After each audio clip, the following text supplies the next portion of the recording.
Boa noite, turma. Boa noite, professor. Vou começar a apresentação referente ao capítulo 13, né? Primeiro vou apresentar o grupo, por ordem de quem for apresentar, né? Primeira parte do capítulo, que fala sobre a norma geral, né? A e B, vai ser eu que vou dar uma apresentada, Leonardo Acari. Logo depois, sobre a segunda parte, né? Da norma geral, que é a parte C e D, de acordo com o que o capítulo está dividido, vai ser o Arthur Costa, né? Na terceira parte, que é a norma federal de A, B e C, vai ser o Wesley Moura. Na quarta parte, que é a norma federal de D a G, né? Vai ser o Lucas Santos. Por fim, nas duas últimas partes, né? Na quinta parte, no apêndice 13.1, vai ser a Rebeca Peixoto. E na parte A e na parte B do apêndice 13.1 vai ser a Rafaela Brito.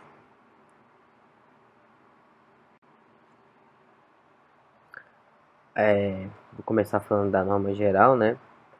A segunda etapa, no caso do processo orçamentário, trata da tramitação do projeto de lei do orçamento no âmbito do Poder Legislativo. E a sua aprovação é separada em duas sessões, certo? A primeira é as normas gerais do processo legislativo aplicado ao orçamento, e a outra é a descrição das principais características e eventos que marcam a apreciação legislativa e a aprovação da Lei Orçamentária Anual. São 6 as etapas, né, do processo legislativo brasileiro, começando pela iniciativa, depois discussão, deliberação ou votação, né, sanção ou veto, promulgação e a publicação. Atualmente, compete à União, aos Estados e ao Distrito Federal legislar concorrentemente sobre o orçamento, limitando, claro-se, a União a estabelecer as normas gerais, e cabendo aos estados exercer competência suplementar, né? Os municípios, apesar de faltar competência para legislar concorrentemente sobre o orçamento, poderão suplementar a legislação federal e estadual no que couber a eles, né? Em outras palavras, a Constituição Federal estabelece que se aplicam aos projetos de lei do Plano Plurianual, das diretrizes orçamentárias e do orçamento anual, né? No que não contrariar o disposto na seção as demais normas relativas no processo legislativo. Assim, o que for aplicável apenas à União e as demais normas sobre o processo legislativo do orçamento aplica a todos os entes. Indo um pouquinho mais a fundo, né, da apresentação, a iniciativa e prazos da apresentação do projeto de lei. A Lei Orçamentária Anual, a LOA, né, é uma lei elaborada pelo Poder Executivo que estabelece as despesas e as receitas que serão realizadas no próximo ano. O orçamento da União, né, é um planejamento que indica quanto e onde gastar o dinheiro público federal no período de um ano, com base no valor total arrecadado pelos impostos. O Poder Executivo é o autor da proposta e o Poder Legislativo precisa transformá-la em lei, certo? Os 26 estados do Distrito Federal, os municípios também fazem os seus próprios orçamentos, prevendo a arrecadação e os gastos que serão realizados com os impostos arrecadados por cada um deles. A iniciativa da apresentação do projeto de lei orçamentária cabe privativamente ao chefe do Poder Executivo. A lei complementar tem que disciplinar a questão do prazo do encaminhamento do projeto da Lei Orçamentária Anual, a LOA, ao Poder Legislativo. No aguardo da lei complementar, a União adota o prazo fixado, né, no ato das disposições constitucionais, enquanto os estados e municípios cumprem prazos estabelecidos nas constituições estaduais e nas leis municipais. Nas matérias orçamentárias, os integrantes da Casa Legislativa cumprem vários estudos com o objetivo de esclarecer a matéria em apreciação, certo? Todo o trabalho, fica representado nas emendas. As emendas foram feitas ao Orçamento Geral da União, denominada de Lei Orçamentária Anual, a LOA, que a gente está falando, né? Enviada pelo Executivo ao Congresso anualmente. São propostas por meio das quais parlamentares podem opinar ou influir na alocação de recursos públicos em função de compromissos políticos que assumiram durante seu mandato, tanto junto aos estados e municípios, quanto às instituições. Tais emendas podem acrescentar, suprir ou modificar determinados itens do projeto de lei orçamentária enviado pelo Executivo. Separei um pouquinho aqui das 3 constituições aqui, que de acordo com o capítulo, né? A Constituição Federal de 1946 não colocava restrição ao Poder Legislativo quanto à apresentação da emenda ao projeto de lei orçamentário. Entretanto, defendedores afirmavam não ser possível alterar o conteúdo em projetos de lei de iniciativa reservada.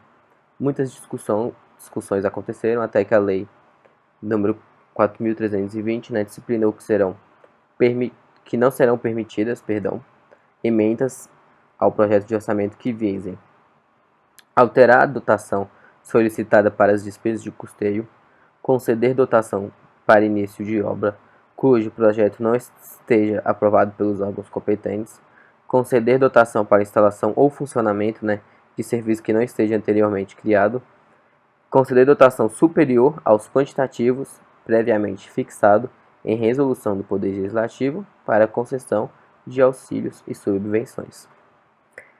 A Constituição Federal de 1967, de forma categórica, restringiu o poder dos legisladores em emendar um projeto de lei orçamentária. Não foram poucos que tentaram aproveitar sobre isso, buscando caminhos que contornavam as restrições e possibilitassem a ação parlamentar na elaboração orçamentária por meio de emendas. A Constituição Federal de 1988 restabeleceu a capacidade legislativa de emendar o projeto de lei orçamentária anual. As emendas ao projeto de lei do orçamento anual ou aos projetos somente pode ser aprovado caso seja compatível com o plano plurianual e com as leis de direito orçamentária, né, PPA e LDO, indique os recursos necessários admitidos apenas aos provenientes de anulação de despesa, excluídos os que incidem sobre dotação para pessoal e seus encargos, serviço da dívida e transferências tributárias constitucionais para estados, municípios e para o Distrito Federal. A questão mais sensível era a possibilidade de o parlamentar propor emendas de despesas, né? Isso foi o que? Foi resolvido com emendas de despesas não serão aceitas, desde que indicados os recursos para viabilizá-los. Apenas a anulação de dotações da proposta proporciona recursos para viabilizar emendas, né? E não poderão ser anuladas dotações que envolvem gastos com pessoal, encargo, serviço da dívida e transferências tributárias intergovernamentais. Espero que tenha ficado claro para todos. Vou passar a apresentação agora para o Arthur. Boa noite. Fala pessoal, tudo na paz? Boa noite para quem está assistindo. Meu nome é Arthur Melo. Eu vou dar continuidade à apresentação do nosso capítulo 13, né?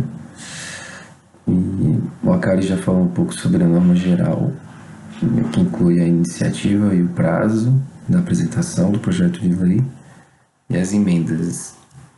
Eu vou dar continuidade falando sobre a aprovação e publicação da lei do orçamento. E logo em seguida eu vou falar sobre os vetos e rejeição do projeto de lei orçamentária. Começando pela aprovação, como é que funciona?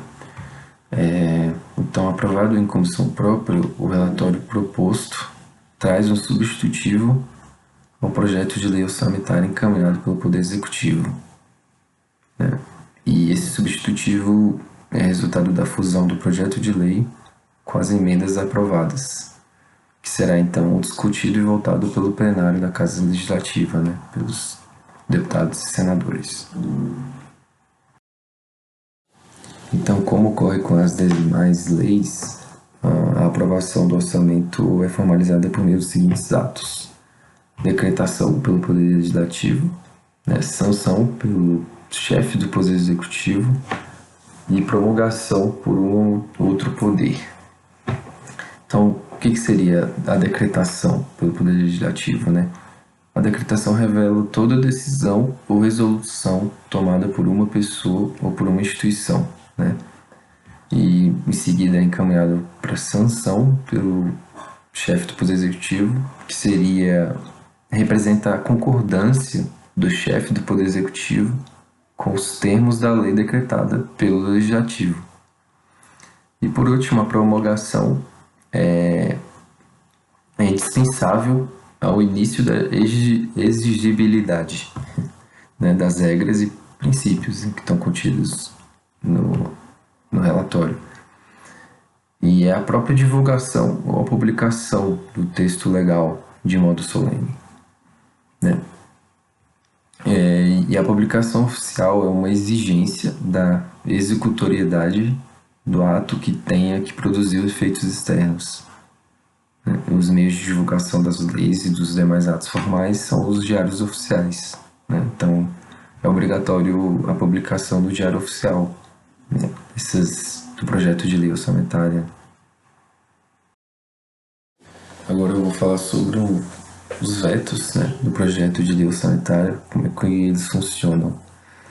Então, durante a vigência da Constituição de 67 e de sua emenda, né, sua primeira emenda de 69, o projeto de lei do orçamento era pouco suscetível de sofrer emendas no Poder Legislativo, sendo consequentemente pequena a possibilidade de vetos por parte da chefia do Executivo.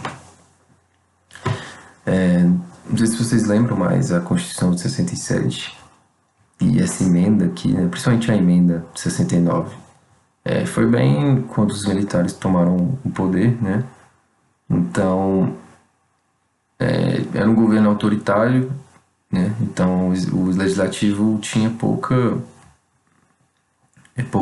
autonomia, né, para fazer emenda. Não podia, assim, entre aspas, né? Sei lá, estava implícito ali, não tinha uma imposição do governo, então não tinha emenda. Era encaminhado para o Poder Legislativo praticamente só para aprovar, assim, entendeu? Então, se não tinha emenda, não tinha veto, né? Era pequena. Aí depois, atualmente, né, com a Constituição, com as novas disposições constitucionais de 88, né, que autorizam alterações no projeto orçamentário, o chefe do Poder Executivo poderá utilizar efetivamente a prerrogativa do veto, aquelas emendas que julgarem inconstitucionais ou contrárias ao interesse público. Então, o presidente da República ele recebe o projeto de lei já aprovado, né? E dependendo do seu julgamento, ele deve vetá-lo total ou parcialmente, né? E esse veto parcial ou total deverá ser apreciado em sessão do Congresso Nacional e votado no prazo não superior a 30 dias, né? Até um mês. Com o voto da maioria absoluta dos deputados e senadores, o veto poderá ser rejeitado, né? O veto do presidente. Nesse caso, o projeto retornará ao Executivo para promulgação, né, para o andamento normal e publicado. No caso de manutenção de veto parcial, né, o projeto será promulgado pelo presidente sem a parte vetada. Tal procedimento se justifica, pois eventuais vetos não devem impedir que a lei entre em vigor e cumpra seus efeitos.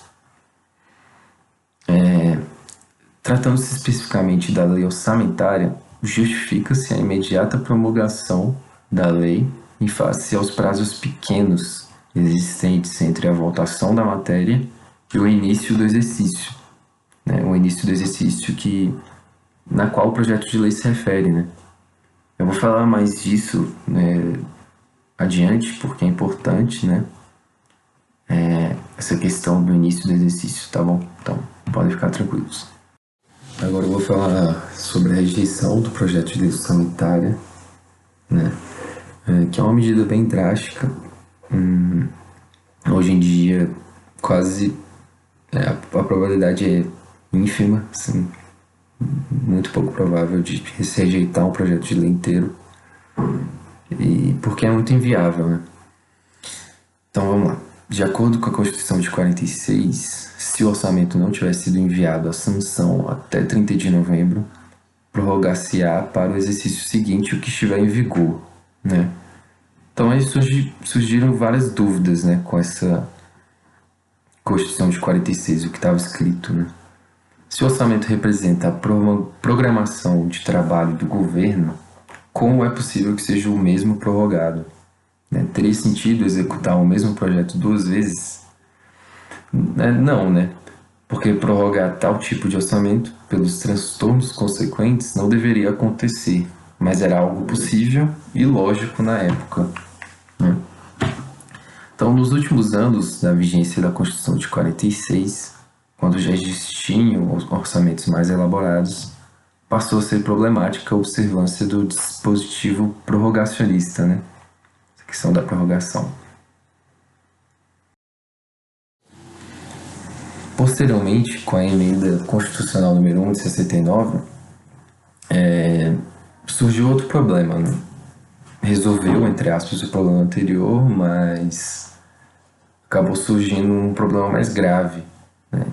Então, com essa emenda de 69, passou-se a entender que o Poder Legislativo não poderia rejeitar o projeto de lei do orçamento, devido ao seguinte trecho, né, contido na Constituição, na emenda, né, no caso. Se até 30 dias antes do encerramento do exercício financeiro o Poder Legislativo não devolver para sanção, será promulgado como lei.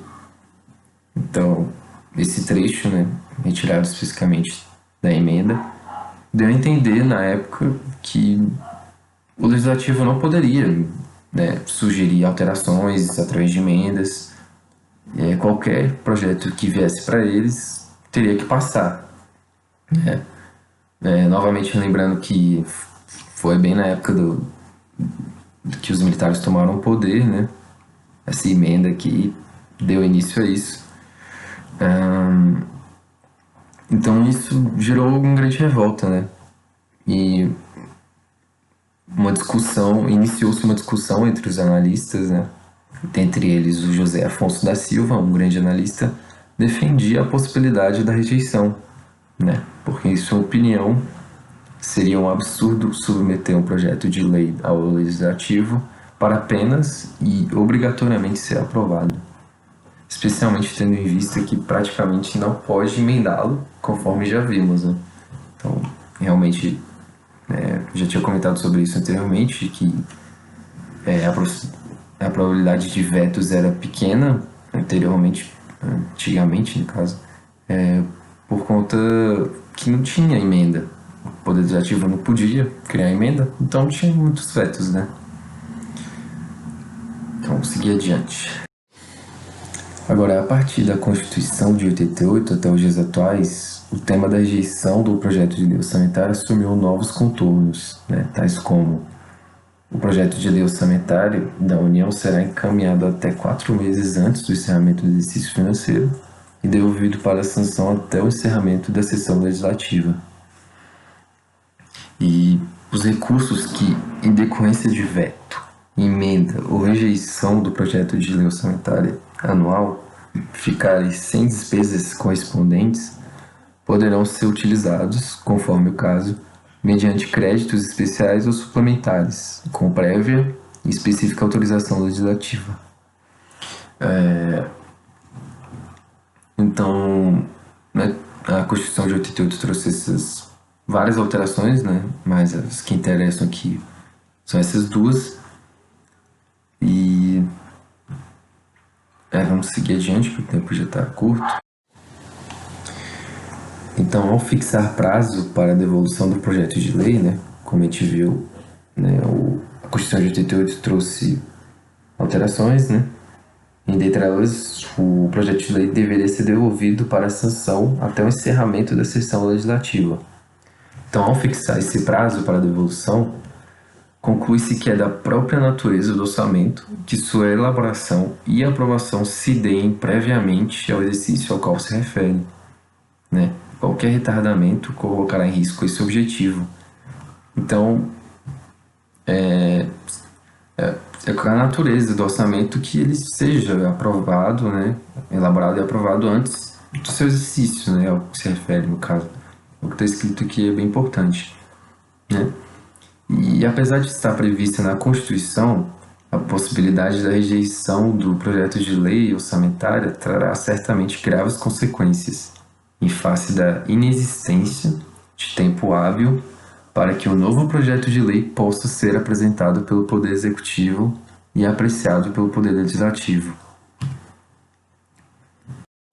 Então, para finalizar aqui, no marco constitucional anterior, né, que seria aquela emenda de 69, né, do militarismo, quando se negava ao parlamentar intervir no processo da formação da lei orçamentária, a rejeição do projeto de lei orçamentária poderia ser aceita como recurso final, né? Então, o parlamentar ele não podia intervir, né? Não podia criar emendas, não podia fazer alterações, né, por conta do governo autoritário, mas a rejeição do projeto de lei orçamentária era possível como recurso final, né? Tinha essa opção.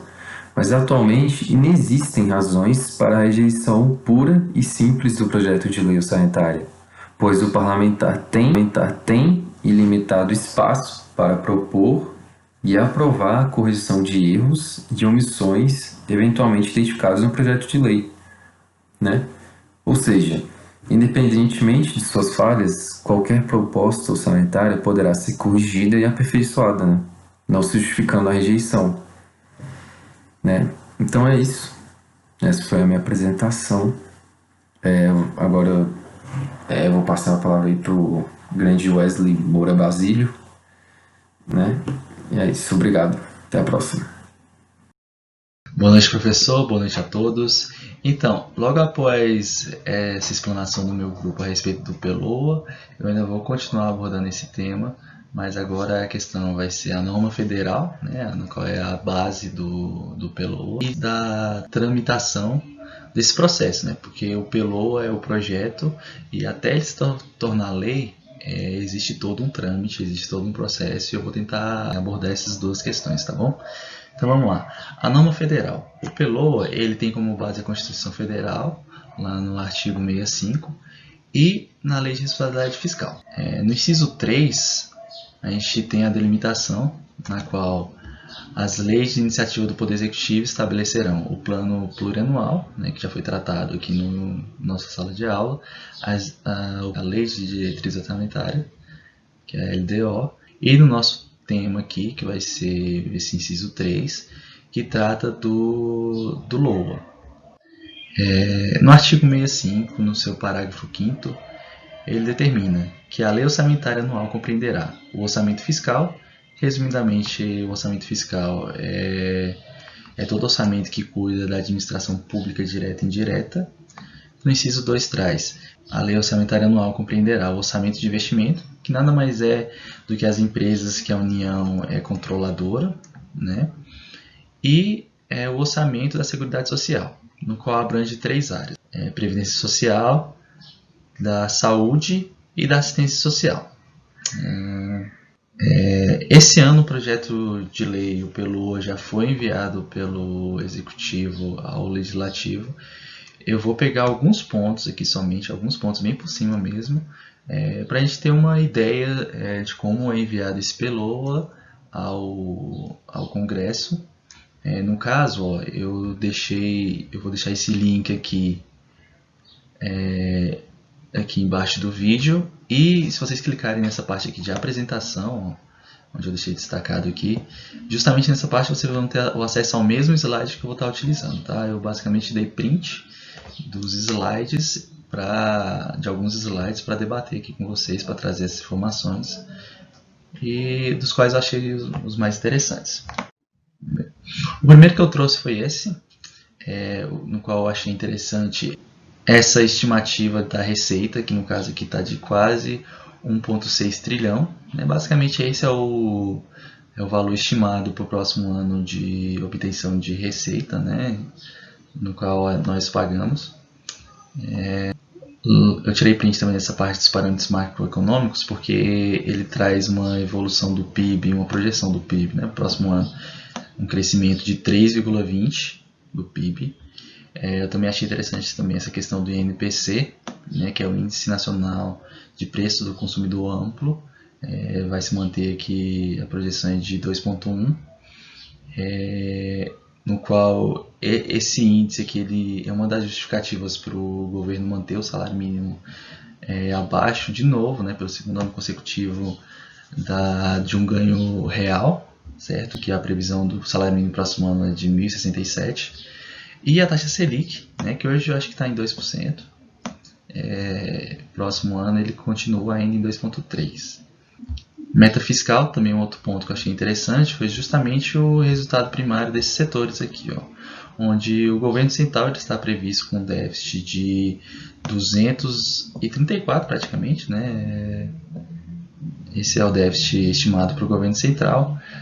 O déficit estimado para as empresas estatais, né, que é de 4 bilhões. E o único setor que é superavitário é o dos estados e municípios, né, que está no caso aqui de 200 milhões de reais a sua previsão. Eu trouxe esse slide também justamente por ele apresentar um panorama histórico, né, do resultado primário e nominal do governo central de 2008 aqui, ó, até 2023, né? Claro que a partir daqui de 2021, isso aqui são todas projeções, né? No caso, a gente pode acompanhar aqui que em 2020, aqui, ó, por conta do coronavírus, a gente pode ver como decaiu tanto o resultado primário quanto nominal desse ano, né? Previsto aqui para bater o menos 14,9 o resultado nominal, e o primário bater aqui em 11, menos 11, né? E vale destacar que em 2021 o governo teve essa perspectiva de aumento aqui, ó, até o 6,3, justamente porque o resultado primário ele é uma comparação binária, né, de 2 anos, ou seja, com o ano anterior com o atual. Né? Por exemplo, o ano passado, vamos supor, o resultado desse ano deu R$100, né? E no caso o resultado do próximo ano, por exemplo, vai dar R$300. Né? Isso representa um acréscimo de 200%. No panorama de hoje, não é possível, com a projeção do próximo ano, que o país se mantenha, né, nessa projeção aqui de menos 14. Né? Então é por isso que tem esse ganho tão elástico aqui. Né? Vale destacar também que essa aqui foi uma das justificativas para, que eu vou falar um pouquinho mais na frente sobre o teto de gasto, no qual, por conta dessa caída aqui, desse arroxo aqui, orçamentário, né, a gente pode destacar o quão percentual pequeno do orçamento discriminário, né? Que, se eu não me engano, eu esqueci de pegar aqui, mas se eu não me engano foi de 90 bi, né, que veio previsto no PELOA para 2021, ou seja, 90 bi vai ser tudo que o governo vai ter para fazer questões de investimento e afins. Né? Vamos seguir para o próximo. Um dos pontos que o governo mais deu destaque nesse PELOA foi a questão do teto.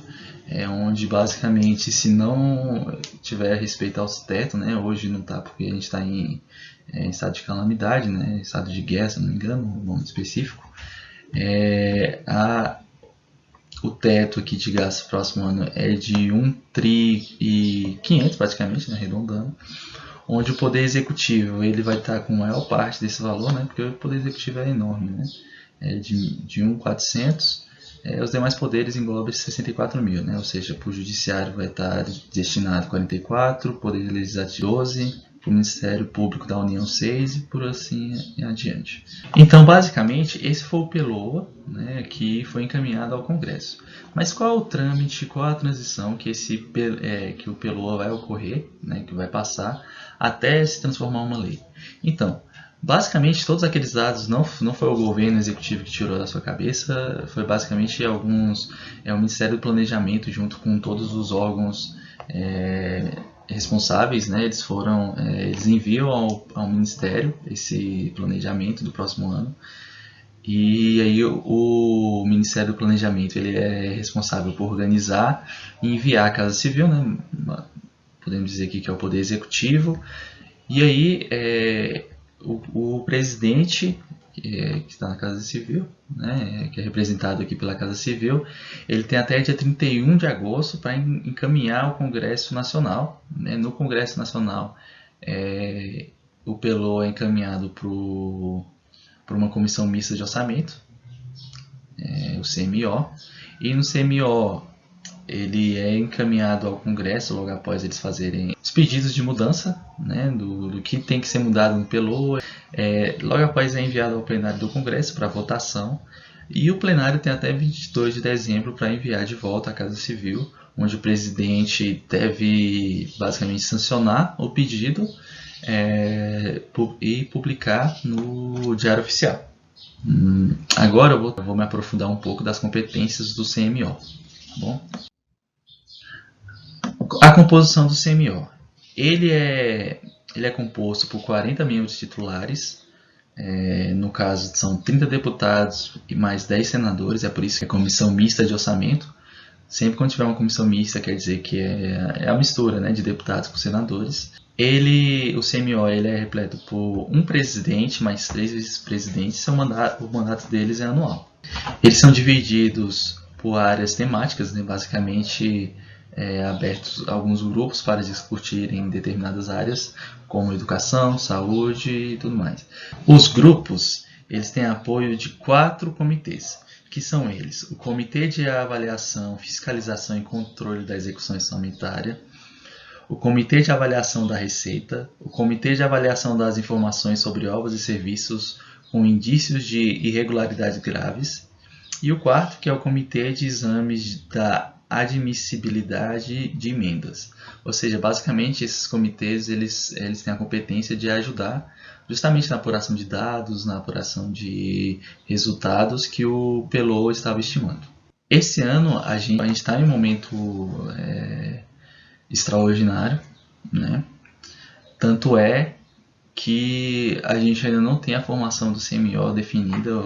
Tá tudo muito incerto, justamente para a gente estar nesse período, né? E eu vou trazer um vídeo justificando o que eu estou falando. Vamos lá. A falta de consenso quanto ao nome do próximo presidente da Comissão Mista de Orçamento tem adiado ainda mais a instalação do colegiado e a aprovação de propostas importantes, entre elas a Lei de Diretrizes Orçamentárias e o Orçamento da União para o ano que vem. Poderíamos chegar a 2021 sem LOA e sem LDO. A LDO costuma trazer uma seção de execução provisória de despesas, geralmente resguardando despesas legais e constitucionais da União. Caso não tenhamos a LDO aprovada e nem a LOA, não teríamos respaldo legal para execução de despesas pela União.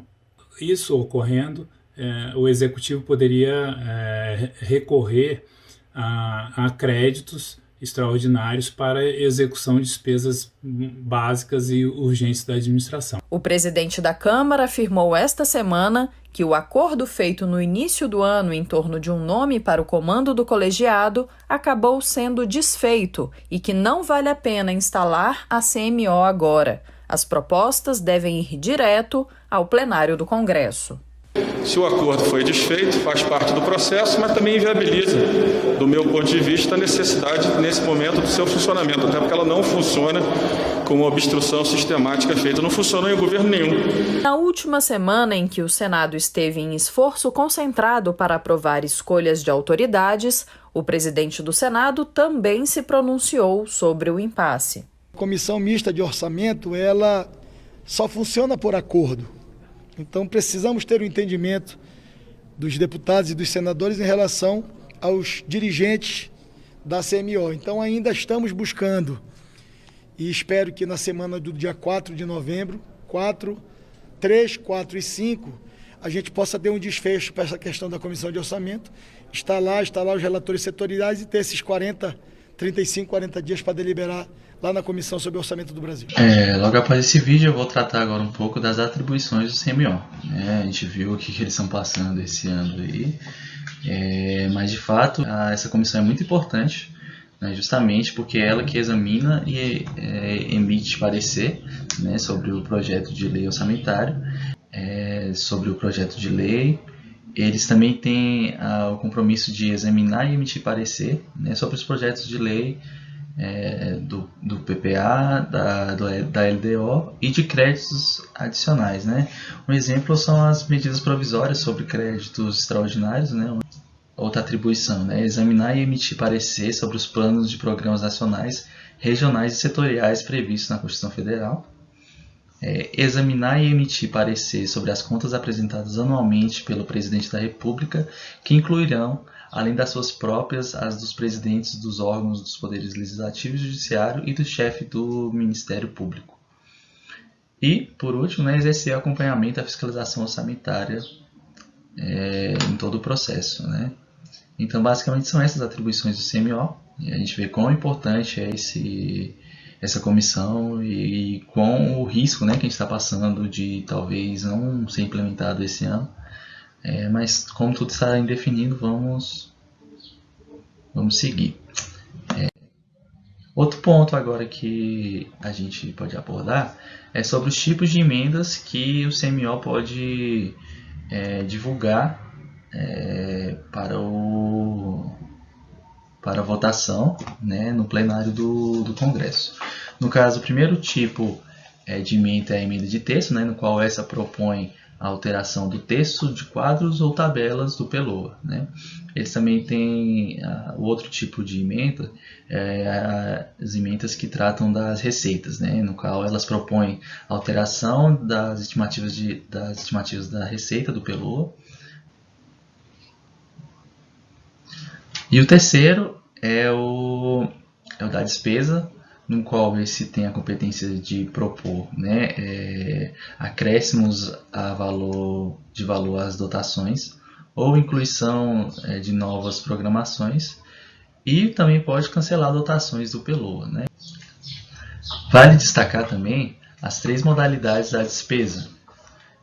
A primeira é a de remanejamento, onde ela propõe acréscimo ou inclusão de dotações, né? No qual a sua contrapartida se dá pela anulação equivalente de dotações constantes do projeto, exceto as de reserva de contingência. Ou seja, basicamente, se alguém da CMO propor algum aumento de despesa em algum dos ministérios, em alguma parte do setor público, se ele aumentar em algum canto, ele vai ter que diminuir em outro, porque existe o teto de gasto, né? Ele precisa ser respeitado. Basicamente, é como se eu tivesse R$100 para a saúde e 100 para a educação. Se eu tiver que arcar com 120 da saúde, eu vou ter que cortar 20 da educação, né? Deixando 80, 120 para equilibrar esse pedido da CMO para acatar, né? Sendo que, nesse caso de remanejamento, o único ponto que ele não pode anular seria as reservas de contingência, né? O resto ele pode remanejar, né? O segundo é da apropriação, onde ela propõe também um acréscimo, uma inclusão de dotações, porém a contrapartida dela se dá pela anulação equivalente de recursos integrantes da reserva de recursos e de outras dotações, né?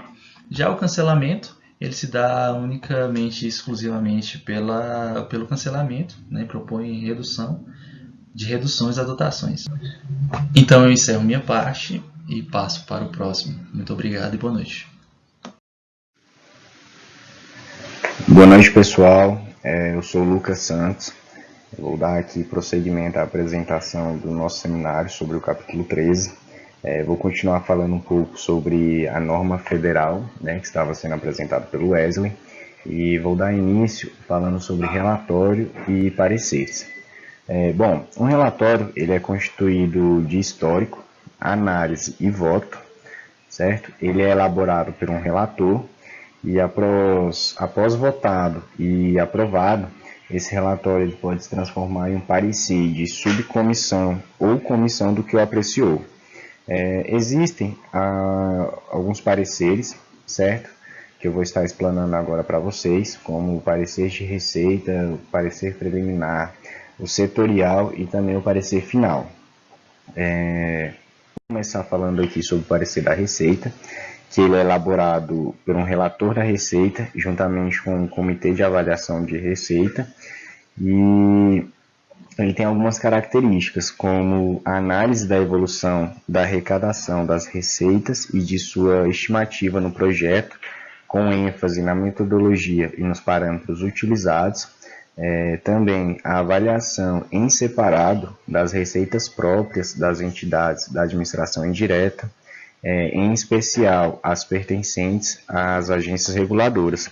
Ele contém também alguns demonstrativos, como das receitas reestimadas, que compara com as do projeto, classificadas por natureza e fonte, e assim como faz também discriminação de variações positivas e negativas, de montantes de eventuais recursos adicionais decorrentes da reestimativa de receitas, também elencado por natureza e fonte de recursos. Sobre essa resolução número 1 de 2006, anteriormente a ela, as eventuais reestimativas da receita eram de responsabilidade do relator geral, que acabava detendo quase sempre ao final do processo de apreciação do projeto de lei montantes expressivos para o atendimento de emendas.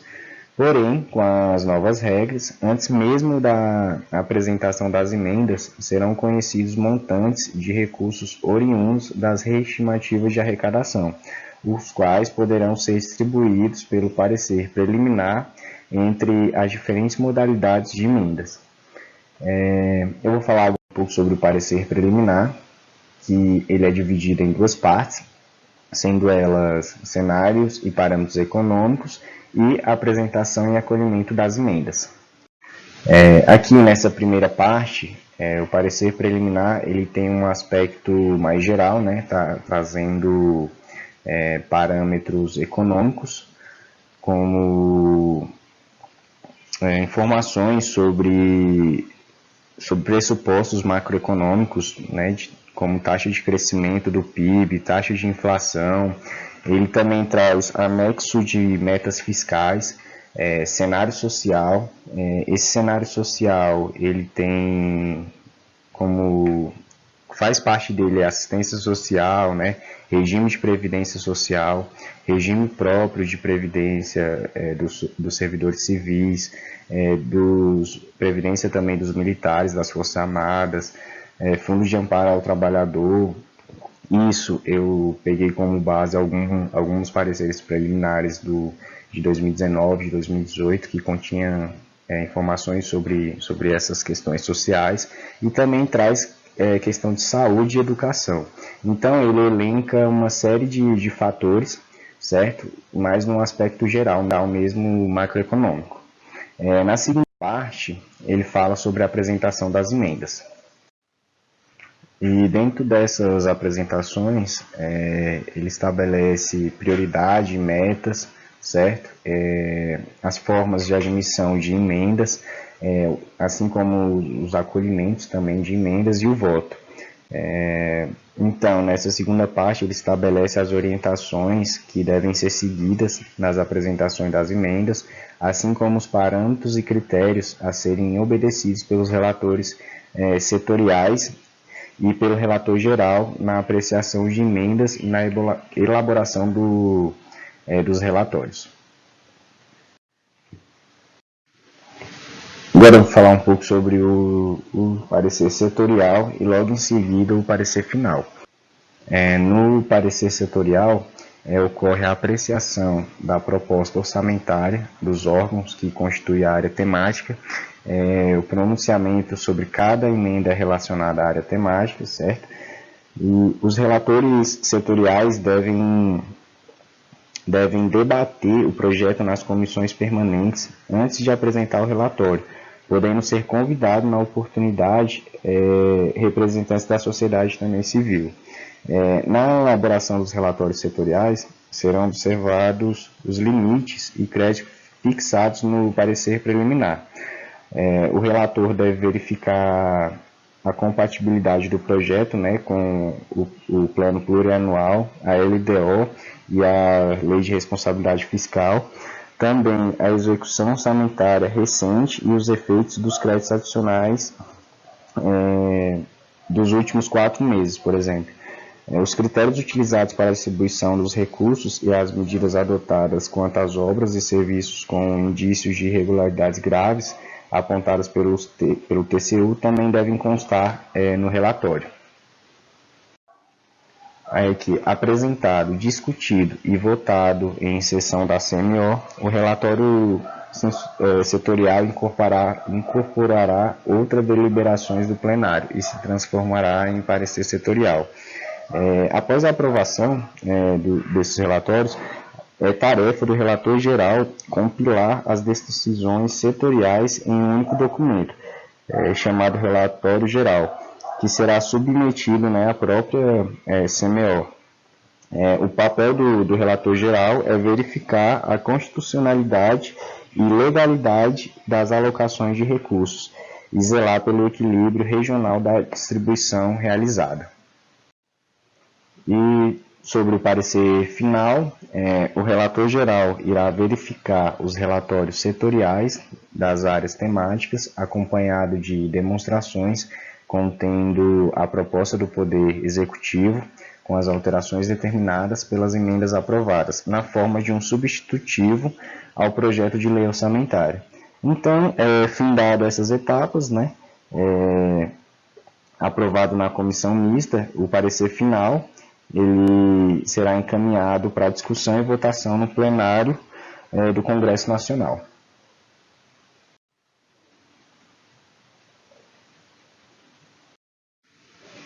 Agora eu vou falar um pouco sobre recurso para o atendimento de emendas, certo? Nessa parte do recurso, fala que as despesas somente serão aprovadas caso indiquem os recursos necessários, admitidos apenas os provenientes de anulação de despesa, que para que sejam aprovadas, as emendas devem substituir outras programações constantes da proposta orçamentária. Porém, na prática, não é muito isso que acontece. Primeiro, há aspectos operacionais, que em várias emendas seria indicada a mesma programação para cancelamento, podendo os valores indicados ultrapassar o próprio valor total da dotação. Outra questão também seria a falta de critério de indicação da dotação a ser cancelada. Ou seja, o autor escolhe aleatoriamente dotações para anulação, sem considerar prioridades, necessidades e etc. Aí o que acontece? Os relatores setoriais, como o relator geral, possuem seu próprio banco de fontes, alimentando com cancelamentos realizados segundo algumas regras. O que seria isso? Por mera formalidade, os relatores eles adotam as emendas, as propostas de emendas sugeridas, certo? Mas eles não levam em consideração. O que eles levam em consideração realmente são essa questão do banco de fontes, Então, eles desconsideram essas indicações e escolhem eles próprios as dotações a serem canceladas, e isso no momento necessário. Aí, com a resolução número 1 de 2006, a prática que perdurou bastante tempo, que é essa questão do banco de fontes do relator, ela foi mudando sensivelmente. Em primeiro lugar, como resultado da criação de emenda de remanejamento, que, como visto, só poderá ser aprovada com a anulação das dotações indicadas na própria emenda. Essa exigência obriga o autor da emenda a ponderar com cuidado a atenção e os cancelamentos. Outra questão que mudou através dessa resolução foi uma nova sistemática, que é o estabelecimento, no parecer preliminar, do valor mínimo por bancário estadual para o atendimento das emendas de apropriação. Aqui tem a questão dos destaques, certo? Que eu vou estar explicando para vocês o que seria isso. Que é basicamente exceções na verdade, recursos que os que os parlamentares podem entrar quando quiserem revogar alguma emenda ou algo do tipo. É permitida aos parlamentares a apresentação de destaque, ou seja, um recurso em forma de pedido de alteração. Pode ser proposto, basicamente, de emenda ou parte da emenda, de parte do subjetivo, de parte do projeto. Os efeitos pretendidos pelos destaques são de várias ordens: redução, acréscimo, remanejamento, recomposição, aprovação, exclusão ou correção de erro material. Nessa parte de destaque é basicamente isso, certo? É mesmo só uma forma de recurso dos parlamentares. Por fim, vamos falar da devolução do projeto de lei para sanção. O Congresso Nacional deve devolver o projeto de lei orçamentária anual para sanção até o encerramento da sessão legislativa. Após a Constituição de 1988, a retomada de prerrogativas de apresentação de emendas tornou-se mais complexa e demorada a apreciação legislativa do orçamento. Praticamente uma década de desdobramento com mudanças e alterações de prazos quanto à autorização e promulgação da lei orçamentária. Aqui a gente vê que há um prazo de determinação para a promulgação da lei, do orçamento, porém, ali em meados de 1990 até 2001, houve bastante desdobramentos quanto aos prazos, e houveram inúmeras alterações, então isso se tornou bastante volátil durante essa década. Ora, a determinação era mais flexível quanto à promulgação do orçamento, ora era mais restritiva, porém, nos exercícios mais recentes, a execução provisória do orçamento federal voltou a ser flexibilizada. Então, ali em 2001, ela estava com caráter bastante restritivo, porém voltou a ser flexibilizada. Juntamente com as despesas obrigatórias, a LDO passou a autorizar a execução à razão de 1/12 por mês das despesas correntes de caráter inadiável. Então, a partir daí, se tornou um caráter flexibilizatório e o Congresso Nacional renuncia a uma das suas mais importantes atribuições a autorizar por meio da LDO a execução de despesas sem orçamento aprovado. Galera, essa parte fica por aqui. Agora eu vou passar a continuação da apresentação do seminário para a Rebeca Peixoto. Boa noite, turma. Boa noite, professor. Eu sou a Rebeca Peixoto e agora eu vou falar um pouco sobre a controvérsia do caráter autorizativo da lei orçamentária. Então, levando em consideração a retomada do poder legislativo no âmbito orçamentário, teve um aumento do interesse dos parlamentares em relação às finanças públicas, em especial com a programação e a execução das despesas. Então, em consequência disso, tem sido proposto diversas discussões sobre o crédito consignado da lei orçamentária, resultado de um ato de autorização, no qual o Poder Executivo nem sempre executa tudo que está proposto na lei orçamentária. E isso acaba tornando ela fictícia, algo que não é real, que pode estar lá e que realmente não vai ser executado por algum motivo. E agora, levando em conta o poder legislativo, que tem o caráter autorizativo da lei orçamentária, por que não propor uma obrigatoriedade na execução dessas leis? Na execução do que já está proposto na lei orçamentária.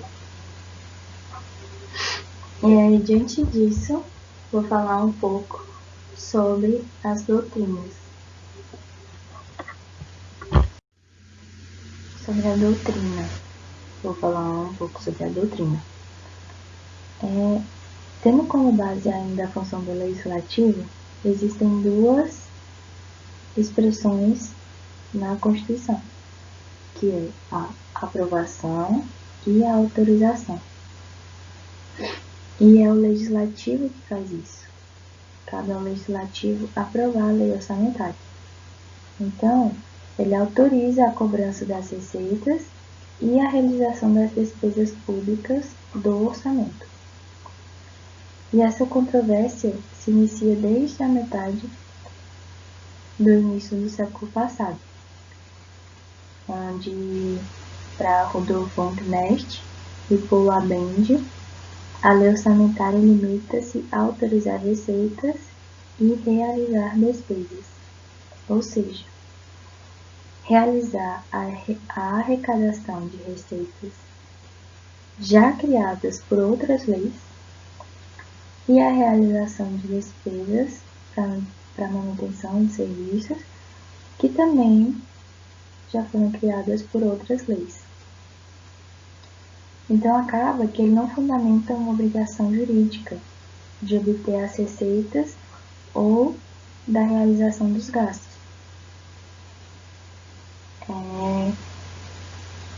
Com isso, então, ele pode ser interpretado como uma lei formal, como um ato administrativo, como forma de lei. E essa tese do Abend vem até os dias atuais sendo notável influência até hoje, até o século XXI. E seguindo nessa mesma linha, para o Constantino Mortati, a lei relativa ao orçamento, mesmo denominando-se de aprovação, reveste-se substancialmente de autorização. Então, o que ele quer dizer? A lei orçamentária apenas autoriza o Poder Executivo a cumprir as receitas e as despesas com um limite, que também já é previsto na lei orçamentária, e essas estimativas também são colocadas na lei orçamentária. Mas ela não cria uma legislação financeira sobre ela, sobre as receitas e as despesas. O Eusébio Garcia, por exemplo, fala que a lei do orçamento reside no termo de autorização, ou seja, levando em consideração os gastos, eles são autorizados, mas falta a parte criadora deles. Então, falando juridicamente, se trata de um ato-condição. Em relação às receitas, a autorização orçamentária nem estabelece uma regra geral. São condições orçamentárias para que elas possam ser arrecadadas. E existem opiniões contrárias a de Abend, assim como os outros especialistas e doutrinadores também seguem nessa mesma linha do Abend. Geralmente essas oposições veem a lei orçamentária como uma lei ordinária, que é possível fazer alterações na legislação financeira já existentes, e muitos também não aceitam a diferença entre as leis materiais e as leis formais. O Julian von Ruge, por exemplo, afirma que a lei orçamentária pode modificar o chamado direito objetivo e também os direitos subjetivos de terceiros. Mas, apesar de ser interessante essa afirmação dele, acaba que ela está distante do direito positivo orçamentário do Brasil.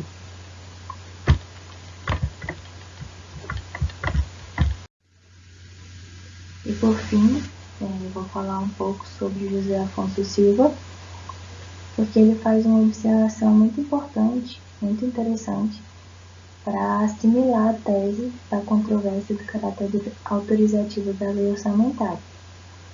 Então, ele diz que os funcionários administrativos devem cumprir as metas previstas na programação orçamentária e não o podem fazer livremente, devendo realizá-los nos termos e limites fixados na lei do orçamento, não podem deixar de cumprir as atividades e projetos constantes da lei do orçamento sem razão ou justificativa para isso, ou com a simples justificativa de que não eram obrigados a executá-los.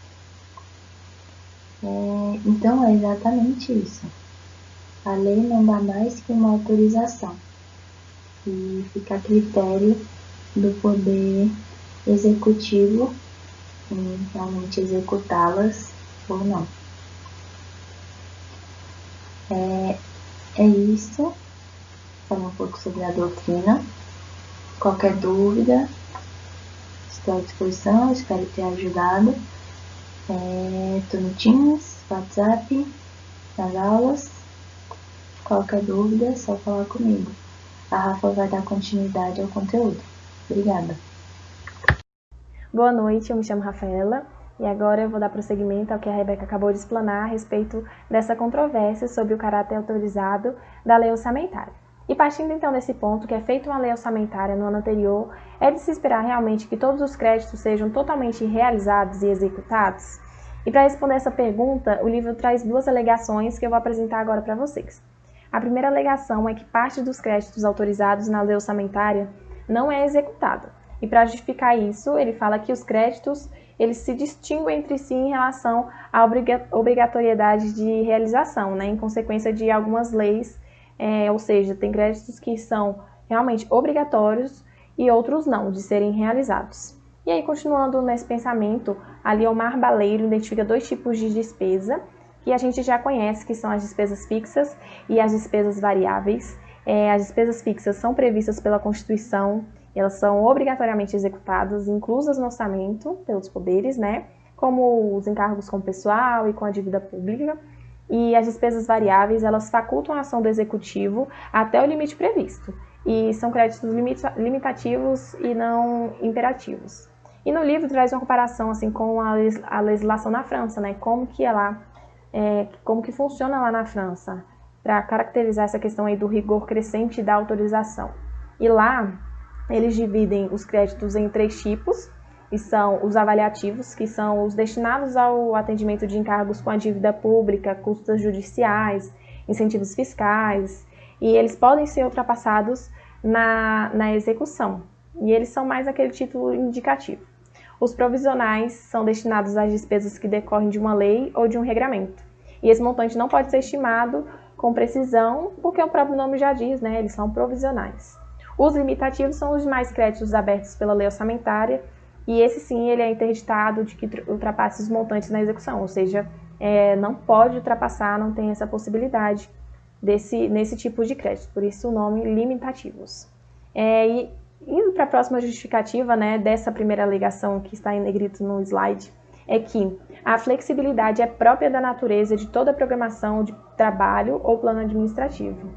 Qualquer objetivo, plano, programa ou meta, ela deve e pode ser revisada a partir do momento que se comprove que seja inadequado ou que não é mais necessário. Por isso essa questão da flexibilidade.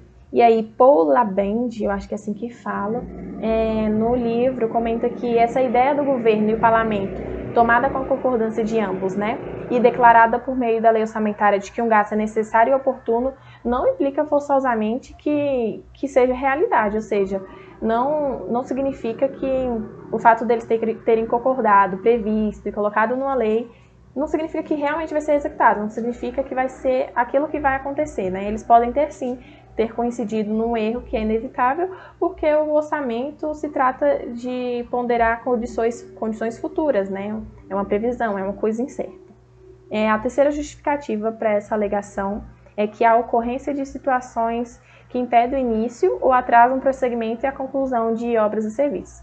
A gente está cansado de saber que nessas atividades governamentais acontecem muitos imprevistos, são muitas coisas que acontecem entre essa fase da autorização orçamentária e a realização propriamente dita da despesa, Por exemplo, eu posso citar a fase licitatória, com frequentes atrasos e burocracia por questão judicial, e é bem comum isso, acontece bastante aqui no Brasil. Vamos agora para a última e segunda alegação, que é a não execução de parte dos trabalhos orçamentários autorizados transforma o orçamento numa ficção. Isso seria verdade se o Poder Executivo efetivasse despesas sem a necessária autorização legislativa. Não é o caso, visto que as determinações na Constituição de 1988 elas garantem essa execução dos princípios, né, que a gente já viu em outros capítulos da unidade, da universalidade orçamentária. O slide está pulando sozinho, gente, mas se concentrem no que eu estou falando. No livro também ele comenta sobre essa questão da inflação persistente em altas taxas, né, de juros, que foi a principal responsável pela descaracterização dessa questão da programação orçamentária. E nos períodos de inflação elevada, os valores do orçamento inicial eles eram superados, né?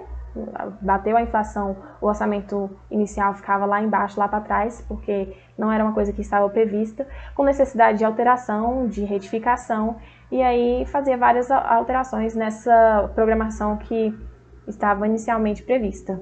O orçamento também ele é um conjunto de contas devidamente articuladas, né? Inclusive nesse nível sintético de receita e despesa total, e, por exemplo, numa situação que a receita total não pode se realizar integralmente, né?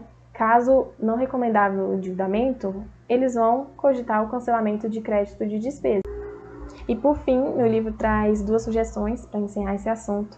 E a primeira delas seria estudar a possibilidade de adotar uma regra que exige a autorização legislativa para a anulação total ou parcial de créditos orçamentários, né? Porque o que acontece? No Brasil, o Poder Executivo abre créditos suplementares, utilizando como recurso o cancelamento de outros créditos. E com a adoção dessa regra, todo e qualquer cancelamento passaria a depender da prévia autorização legislativa, ou seja, o Poder Legislativo ia ter total poder em cima disso. Na verdade, todo cancelamento ia passar por eles, né? E lá ele ressalta que tem que ter esse cuidado, porque o Poder Legislativo não poderia também tirar essa questão da flexibilidade que eu citei anteriormente, por conta de que o Poder Executivo começaria a fazer muitas aberturas, né, de créditos suplementares, então eles teriam que saber lidar com isso. E a outra sugestão é a maior participação do Legislativo na formulação da programação financeira de desembolso. E encerrando isso, a gente vai terminando aqui a nossa apresentação, e agora provavelmente a gente vai ter que voltar para a sala de aula para fazer uma rápida dinâmica para fixação de conteúdo.